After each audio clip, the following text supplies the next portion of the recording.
আপনি আবির, রাইট? জি। ওকে। আচ্ছা, আমি কিন্তু এখানে এসেছি শুধুমাত্র আমার ফ্যামিলির জন্য।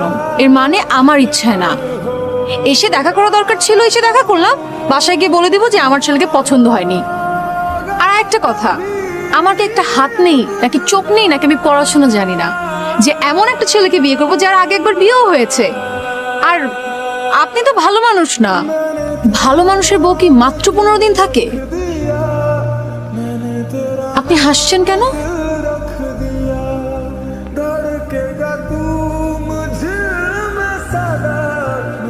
আমি নিজেও এখান থেকে বেরিয়ে বাসায় গিয়ে বাবা মাকে বলে দেবো যে আপনাকে আমার পছন্দ হয়নি। কারণ আমি যদি অন্য কাউকে বিয়ে করি তাহলে আমার আর নিত্য মেমোরিজগুলোর মাঝে একটা দেয়াল দাঁড়াবে। আমি চাই না সে দেয়াল।